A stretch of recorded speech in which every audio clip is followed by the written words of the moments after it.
Olá, o tema de hoje é a democracia liberal.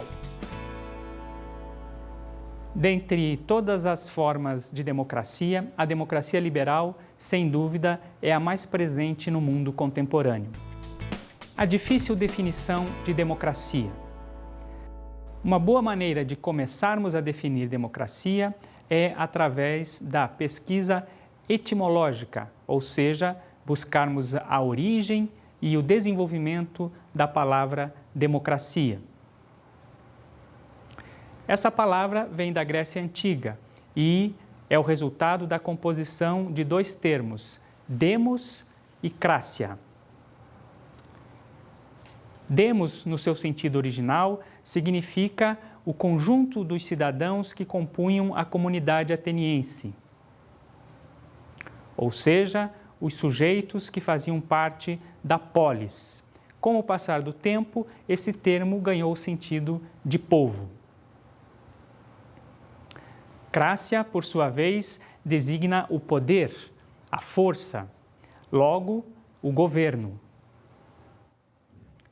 Temos então que democracia é o governo onde a força vem do povo, onde o poder está centrado no povo. Portanto, em termos etimológicos, a palavra é simples e seu significado é transparente. Democracia, o governo do povo. Por que tanta dificuldade e tanta polêmica em torno da palavra democracia?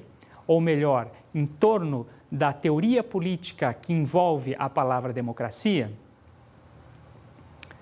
Democracia é um dos temas mais debatidos na ciência política contemporânea.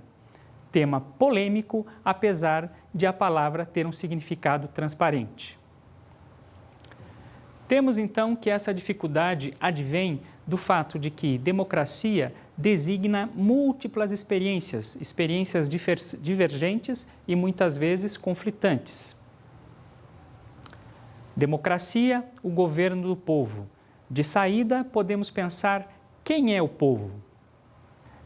Algumas vezes temos governos com características autoritárias, totalitárias, mas que têm uma relação especial com o povo e, por isso, se dizem democráticos.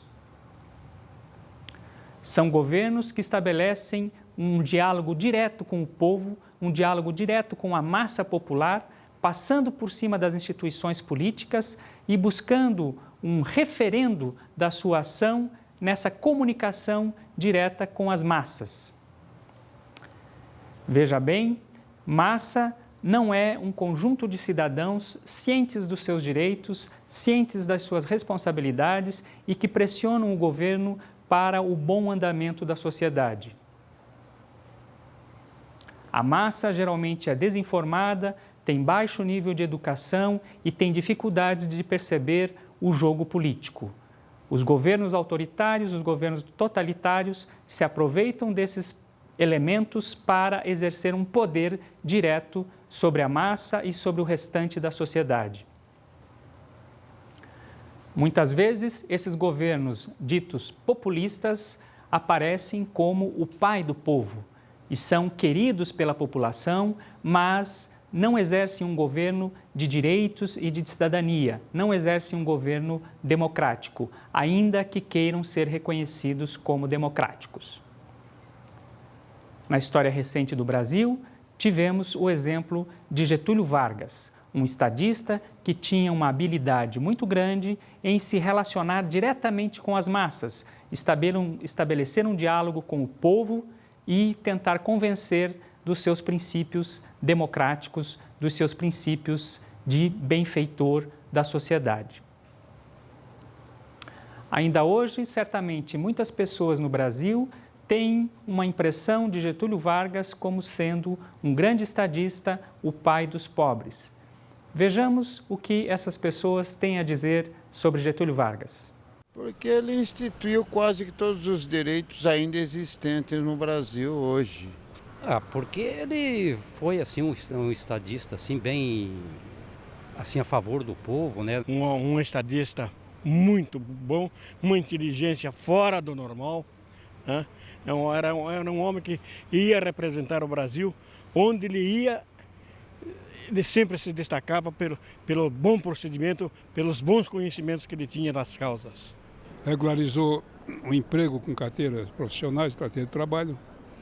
Quer dizer, oficializou mais ou menos o emprego, né, e os direitos trabalhistas. Desenvolveu mais o espírito de nacionalismo brasileiro, defendeu o interesse do emprego do brasileiro das empresas estrangeiras que não davam chance ao brasileiro a não ser para atividades bem rasteiras. A criação das leis trabalhistas, que até hoje quem trabalha tem algum direito, alguma proteção. Vimos então como se reflete na memória das pessoas o governo Getúlio Vargas, a impressão que ficou de um governo populista, mas que se dizia democrático pela sua relação direta com o povo. Um outro exemplo, ainda na América Latina, é o do governo Juan Perón, na Argentina, que desenvolveu uma prática populista, uma relação direta com as massas e se pretendia também um governo democrático. Na verdade, se tratou de um populismo autoritário, de perseguição aos inimigos, de muita força sobre aqueles que não concordavam com os destinos da nação, mas em função desse carisma, dessa relação direta com as massas populares, passa a impressão de um governo democrático. Estamos vendo exemplos históricos que demonstram a dificuldade de determinar quando um governo é efetivamente democrático ou não.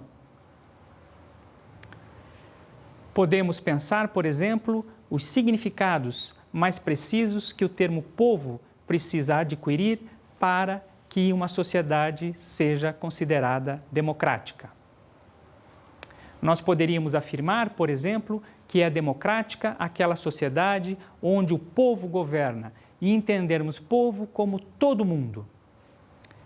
Mas, se fizermos isso, se entendermos que uma sociedade só é democrática quando todos governam, nós cometeremos um erro muito grave. Pois não teremos exemplos históricos de uma sociedade democrática. Toda a democracia sempre estabelece critérios, sempre estabelece regras de participação nos meios democráticos. Significa que sempre alguns estão excluídos, sejam os menores, os mais jovens, sejam os estrangeiros, para citar 2 exemplos. Então, a ideia de que povo são todos não serve para definir ou para estabelecer um ponto de partida para a sociedade democrática. Uma sociedade que se pauta, então, pela democracia não é aquela que não exclui ninguém do jogo político, mas aquela que deixa claro quais são as regras que são usadas para determinar quem participa e quem não participa. São regras lógicas e aceitas pela maioria. Podemos imaginar também que povo pode ser entendido como os pobres, os trabalhadores, e democracia seria então o governo dos pobres, o governo dos trabalhadores. Mas esse sentido também é um sentido complicado. Por quê? Porque se entendemos que democracia é o governo dos pobres, é o governo dos trabalhadores, é o governo dos sem posse, nós estamos afirmando que aqueles que não são trabalhadores, que aqueles que não são sem posse, ou seja, os proprietários, não podem participar do jogo político. Dessa forma, estaríamos aceitando a argumentação de Aristóteles sobre o risco de a democracia se degenerar numa forma de governo onde os pobres rivalizariam com os ricos. Os não proprietários imporiam a sua vontade aos proprietários. Dessa forma, o governo não seria um governo da maioria, não seria um governo de todos, não seria um governo da busca do interesse comum, mas seria um governo que levaria ao conflito generalizado. Então, essa ideia de povo também não serve. Enfim, podemos pensar que povo é aquele grupo que forma um corpo político, aquele grupo de cidadãos que participa, que disputa de forma saudável as ideias e que constrói os caminhos da nação. Este é um sentido bastante utilizado na acepção de povo em relação à democracia, o grupo de cidadãos que compõem um corpo político. Mas os liberais fazem ressalvas, fazem críticas a essa concepção. E o fazem porque temem que esse coletivo, esse grupo, esse corpo político ganhe muita força e acabe se impondo contra os indivíduos e cerceando o livre desenvolvimento das individualidades. Vemos o quanto é complicado pensar na democracia, definir a democracia, e olha que só pensamos, só perguntamos até agora sobre o sentido, os vários sentidos que a concepção de povo pode ter na sua relação com a democracia. Percebemos então pelo menos duas posições contrapostas em relação ao que é democracia, como deve ser a democracia. De um lado, os liberais que enfatizam a liberdade individual e de outro, aqueles que defendem uma participação maior do povo nesse corpo político. Desse lado, temos um grande nome que é o pensador chamado Rousseau. Para Rousseau, esse corpo político formaria um todo integrado capaz de conduzir a sociedade a um bom caminho. O significado formal de democracia. Uma vez que é difícil definir democracia se considerarmos os valores, ou seja, qual a melhor prática democrática, convém deixar de lado um pouco a questão ideológica e nos fixarmos na dimensão formal. A valorização dos procedimentos. Quando falamos que vamos enfatizar a dimensão formal da democracia, deixando de lado as ideologias, significa que vamos justamente levar em conta que a democracia é um procedimento político que valoriza os meios, que valoriza as formas e não os fins. Justamente em relação aos fins, em relação aos objetivos a serem alcançados, é que surge a polêmica. É claro que todos que se dizem democratas querem o bem comum, querem o desenvolvimento, querem a possibilidade de busca da felicidade por todos os cidadãos. Mas, numa sociedade que todos sabemos é dividida, é conflituosa, é composta por múltiplos interesses, é difícil determinar o que é o bem comum, o que é o interesse coletivo. Nesse sentido, os democratas deixam um pouco de lado a questão dos fins e valorizam os meios, os procedimentos aceitos coletivamente para a disputa do poder. Significa então que aqueles que se dizem democratas valorizam, colocam uma ênfase nos procedimentos, nos meios, na necessidade de deixar claro quais são as regras válidas, quais são as regras aceitas por todos para a disputa de poder, sem que essa disputa leve a um conflito, leve a uma violência, leve a uma relação de animosidade entre os disputantes. Uma primeira regra formal da democracia, uma regra que deve ser reconhecida como válida, como importante no jogo democrático, é a regra que estabelece a relação entre minorias e maiorias. É a regra que nos diz que as decisões tomadas numa sociedade democrática são decisões que são referendadas pelo voto, pela posição da maioria. Significa que nenhum grupo minoritário pode se tornar autoritário, pode se tornar ditatorial e impor a vontade a um grupo maior. Mas essa regra tem uma ressalva. A maioria não pode também por seu turno, esmagar a minoria. As minorias devem ter o direito de participar do jogo político, tentar convencer o maior número de pessoas e, numa próxima rodada de negociações, se transformar em maioria. Significa, então, que os direitos das minorias devem ser protegidos da ânsia de poder que possíveis maiorias possam compor no sentido de diminuir a participação desses grupos menores. Na disputa entre os diferentes grupos para compor uma maioria, para conseguir vencer o jogo e, portanto, fazer valer as regras, o que vale é o argumento lógico, o que vale é a explicação convincente sobre os caminhos que devem ser tomados. É preciso ter um certo cuidado com essa regra. Estamos falando da liberdade de opinião, da liberdade de expressão e da necessidade de um convencimento lógico das partes que estão em disputa. O cuidado que se deve ter é que a liberdade de expressão, a liberdade de opinião não supõe que todos os argumentos devem ser acolhidos. Só podem ser acolhidos no debate aqueles argumentos que têm um fundamento lógico, ou seja, que estão de alguma forma associados aos interesses da coletividade, aos interesses do bem comum. E o mais importante, não pode ser acolhido nenhum argumento que coloque em risco os próprios meios, os próprios procedimentos democráticos.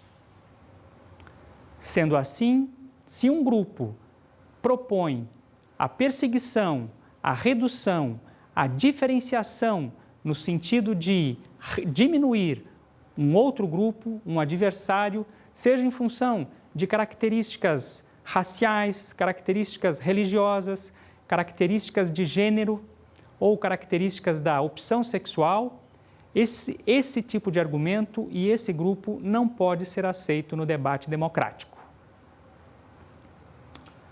O debate democrático supõe que todos são iguais no próprio jogo, no próprio procedimento, independente das diferenças que eles possam ter no que diz respeito à sua individualidade, no que diz respeito ao campo privado. O povo como fonte de poder. Uma sociedade democrática supõe, então, que todos são iguais perante a lei, todos têm o direito de participar em igualdade de condições. Essa formulação remonta à Idade Média, quando se elaborou a teoria da soberania popular. Essa tese é fundamental porque ela estabelece que o povo é a fonte legítima do poder. Significa que os governantes são apenas mandatários do povo. A fonte do poder continua no povo, ainda que quem execute esse poder sejam os governantes. Essa concepção é importante também porque permite separar o governo do povo. Assim, se o governo vai mal, a culpa não é do povo, portanto, a culpa não é do regime democrático. O regime democrático, os procedimentos, os meios, as regras democráticas devem ser preservadas. E quem deve ser punido pelo mau desempenho é o próprio governante. Temos um exemplo recente na nossa história desse processo, desse procedimento. É o que aconteceu com o presidente Collor de Mello, que não desempenhou bem as suas funções do ponto de vista das instituições, do ponto de vista do povo e foi pressionado para deixar o governo. O ex-presidente Fernando Collor de Mello, eleito em 1989, foi condenado pelo Senado à perda de seus direitos políticos por 8 anos em 29 de dezembro de 1992. Ele sofreu um processo de impeachment devido à acusação de envolvimento em um esquema de corrupção coordenado pelo empresário PC Farias, que tinha sido seu tesoureiro de campanha. Fernando Collor, que já estava afastado do cargo desde outubro do mesmo ano, renunciou no início da sessão que o julgou, mas foi condenado mesmo assim. Vários analistas concordam que o processo de impeachment do governo Collor foi muito salutar, muito saudável para a democracia brasileira. Por quê? Porque um governante foi afastado pela força do povo sem que os procedimentos democráticos, os meios democráticos fossem afetados. Ao contrário, as instituições se fortaleceram na justa medida em que as regras foram cumpridas sem maiores rupturas, sem maiores traumas. É um exemplo do bom funcionamento da democracia a partir de regras formalizadas. A concepção da soberania popular também é importante porque nos mostra que as regras, as leis, para funcionarem, devem ter uma relação com a tradição, com os costumes que vêm da população, ou seja, que vêm do povo. Os teóricos da soberania popular na Idade Média já tinham percebido bem isso. As leis deveriam ter uma relação com a tradição popular. Então, mesmo aqueles governos não democráticos não poderiam se perpetuar no poder se não tivessem uma relação estreita com o povo na hora de pensar e editar as suas leis. Aí estaria a força do povo, o poder do povo, influenciando mesmo governos não democráticos. A esse respeito, vejamos o que está escrito na nossa Constituição, no artigo 1º, parágrafo único. Constituição Federal, artigo 1º, parágrafo único. Todo poder emana do povo, que o exerce por meio de representantes eleitos ou diretamente, nos termos desta Constituição. Nossa sociedade se quer democrática. Por isso, logo na abertura da Constituição, vemos estabelecido esse princípio de que o poder emana do povo. A democracia liberal. Imaginemos uma cidade pequena, pode ser uma cidade do interior do Brasil, onde as pessoas, no final do dia, se reúnem na praça pública, o prefeito, os vereadores conversam com a população de uma forma natural e espontânea. Nesta sociedade, todos são muito semelhantes, todos têm valores muito parecidos, todos têm uma perspectiva de mundo muito igual. Portanto, os indivíduos dessa sociedade reivindicam, mais do que uma individualidade, mais do que uma diferença, reivindicam participar desse todo de cidadãos semelhantes. Esse é um tipo de exercício de liberdade, a liberdade de estar participando, a liberdade de estar envolvido por esse grupo e participar, portanto, dos seus destinos. Para a democracia liberal, para os liberais, essa liberdade não é uma liberdade adequada aos tempos modernos. O liberalismo enfatiza o indivíduo mais do que o coletivo. Os liberais, portanto, se preocupam mais com a liberdade do que com a participação. Como bem demonstrou o pensador suíço Benjamin Constant, na passagem do século XVIII para o século XIX, a liberdade desse tipo de sociedade, que ele chama liberdade dos antigos, uma liberdade positiva, uma liberdade que reivindica estar envolvido no todo e estar participando do todo, não combina com o que querem os indivíduos de uma sociedade capitalista, de uma sociedade de negócios, de uma sociedade onde o mundo privado é muito desenvolvido. Nessa sociedade moderna, pensam os liberais, o que os indivíduos querem é uma liberdade no sentido negativo. Mas negativo aqui não tem um apelo moral de algo ruim, mas sim negativa no sentido defensivo. Portanto, a liberdade que a democracia liberal prega é a liberdade de proteção do indivíduo contra o poder do Estado estabelecido e a liberdade no sentido de que esse Estado não se torne autoritário e esse Estado não se imponha ao indivíduo, limitando o seu percurso autônomo. A essas liberdades, chamadas liberdades de e liberdades para, liberdade negativa, portanto, é que os liberais estão atentos. Pensadores como Benjamin Constant estão preocupados justamente com a possibilidade de essas relações livres entre os indivíduos, principalmente no mundo dos negócios, no mundo do mercado, não ser perturbada pelo Estado. Significa que, da perspectiva dos liberais, os indivíduos não estão reivindicando participar de um todo, se integrar num todo, viver um espírito coletivo em busca de um melhor caminho para a sociedade. Os indivíduos modernos, entendidos pela lente do liberalismo, estão mais preocupados em se distanciar do mundo político e solicitar a esse mundo político que garanta o bom funcionamento do mundo privado, do mundo dos negócios. A participação, portanto, é uma participação esporádica, uma participação distante, e esses indivíduos reivindicam muito mais a diferença do que a igualdade. Nesse sentido, os típicos direitos da democracia liberal são os direitos civis e os direitos políticos, as liberdades civis, as liberdades políticas. Como liberdades civis, nós teríamos a liberdade de culto, a liberdade de expressão, a liberdade de opinião, a liberdade de organização, também a liberdade de ir e vir.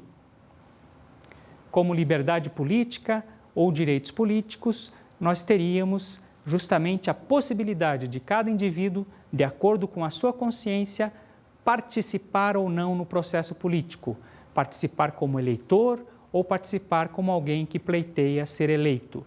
Para os liberais, esses direitos têm que estar estabelecidos e esses direitos garantem a proteção do indivíduo contra os poderes estabelecidos, seja do Estado, seja de uma massa popular que também pode se tornar poderosa e autoritária.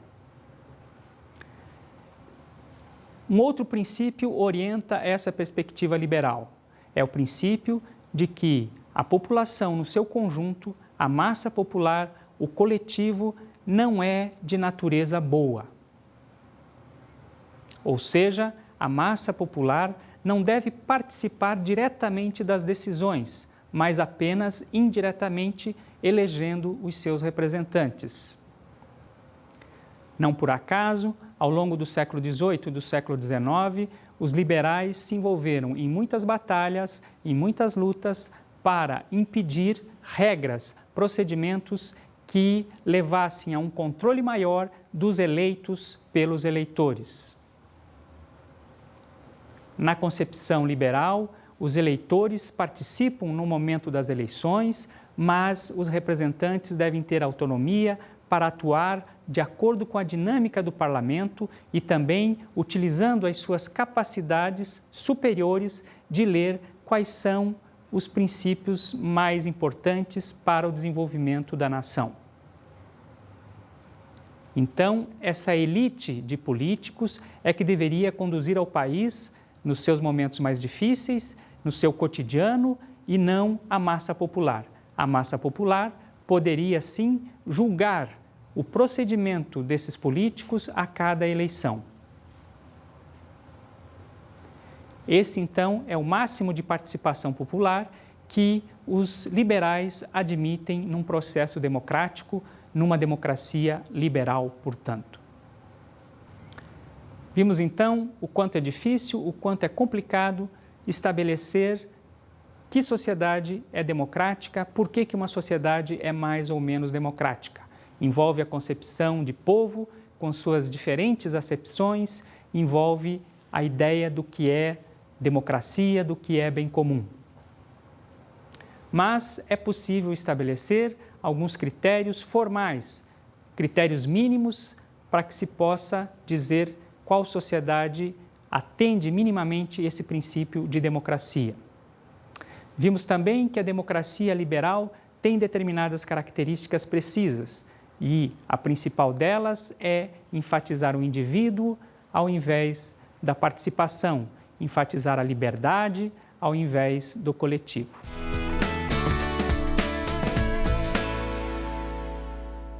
Como dica de estudo, deixo para vocês hoje o livro do Giovanni Sartori, A Teoria da Democracia Revisitada. O Debate Contemporâneo, editado pela Ática. Bons estudos!